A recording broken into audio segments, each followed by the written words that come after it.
If you're going to be a pilgrim, where best to go but Boston and Salem and Plymouth, right? So that is one of the places that we went on this trip.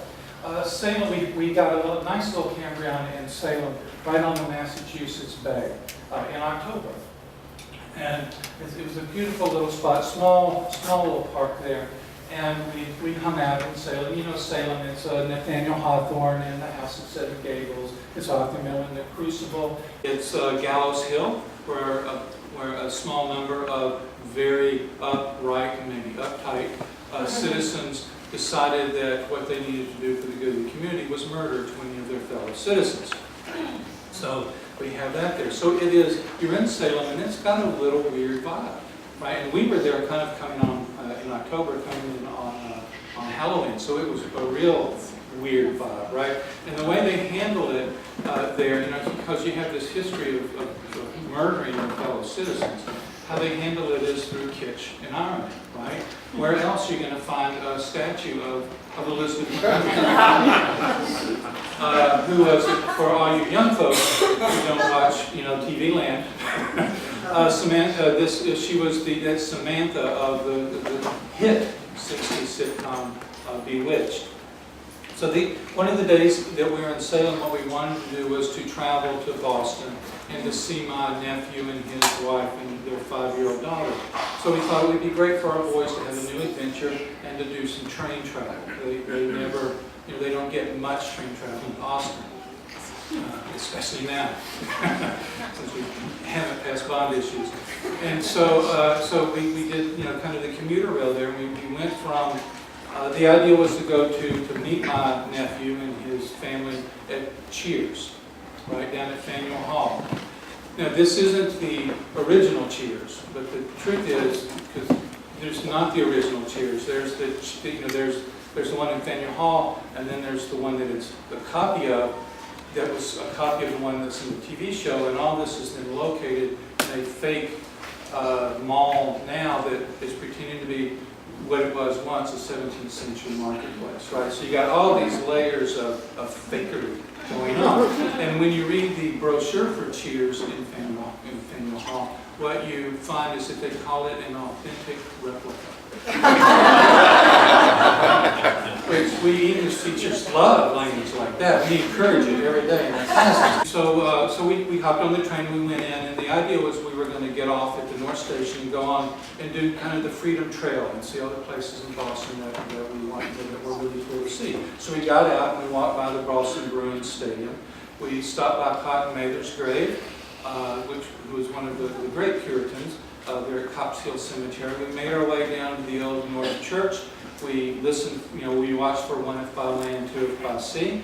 Right there was a really wonderful dog tag memorial, a memorial made of dog tags to this memorial for our Iraq and Afghanistan veterans. It was very moving there. We made our way on down to the Paul Revere statue, the Paul Revere house, the Sacco and Vanzetti Defense Committee house where they met. And then Theo got to box with Tony DeMarco, who was a favorite son of Boston, a welterweight champion, and Theo got to box with him. We made our way on past the Green Tavern Inn, which you may remember is where the Masons cooked up the American Revolution. And then we finally made it to Faneuil Hall in that area where there are statues of James Michael Curley and Kevin Fagan White, who are two beloved crooks who also happen to be mayors of Boston. There's also the statue of Samuel Adams, who we all know was one of the great rabble-rousers of the Revolution, and now is the patron saint of craft beers. So we walked. This took two and a half hours. My feet were kind of tired, so I sat down and listened to the buskers who were playing there.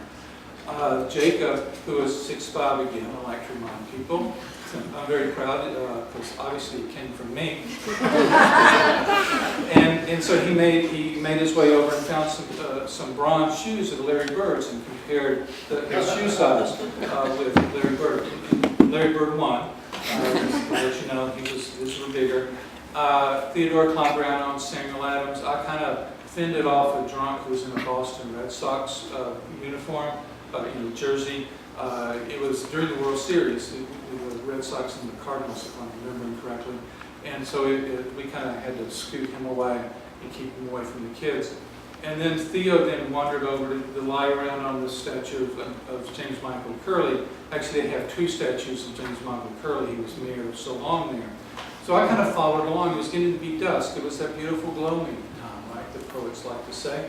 And it was dusk. The lights of the city had not come on, and I began wandering down this park. I think it's between Union and Congress Avenues there. And we had walked or skirted it when we came in.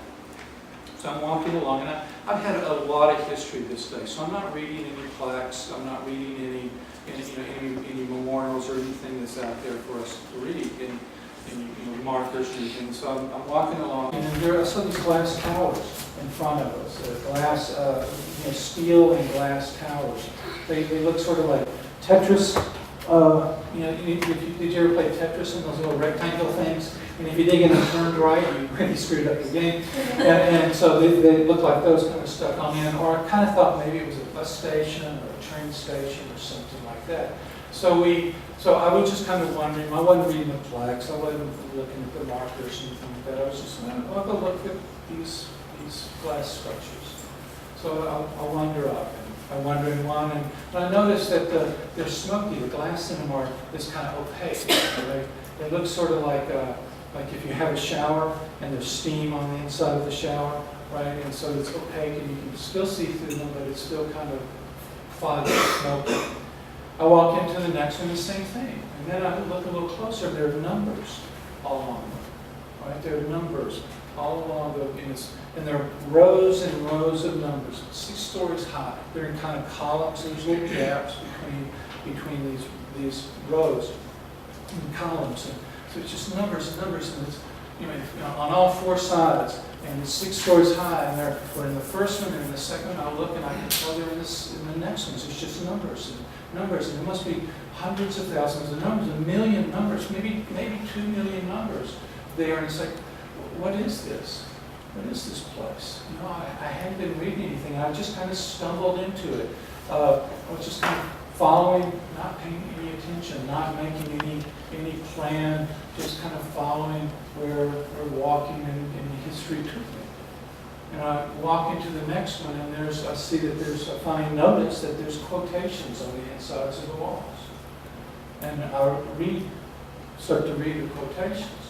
And these quotations finally tell me where I was. I was in the Holocaust. I had stumbled into the Holocaust. Unaware, just walked right into it. This was the New England Holocaust Memorial, put there by survivors of the Holocaust who lived in Boston, and put up this memorial. So one of the quotes that I read is this one: "Nothing belongs to us anymore. They have taken away our clothes, our shoes, even our hair. If we speak, they will not listen. If they listen, they will not understand. They have even taken away our names. I am 174517. I will carry that tattoo on my left arm until I die." Wandered into the next chamber, the next structure. My younger sister went up to a Nazi soldier with one of her friends, standing naked, embracing each other. She asked to be spared. He looked her into the eyes and shot the two of them. Then I walked into the next one. When my parents were sent off to camp, I gave my good shoes to my father because I thought he would need them if he did physical labor. When I saw my mother for the last time, I hugged her and said I hoped that she didn't have to who worked too hard. I never dreamed they'd be dead within such a short time of their departure.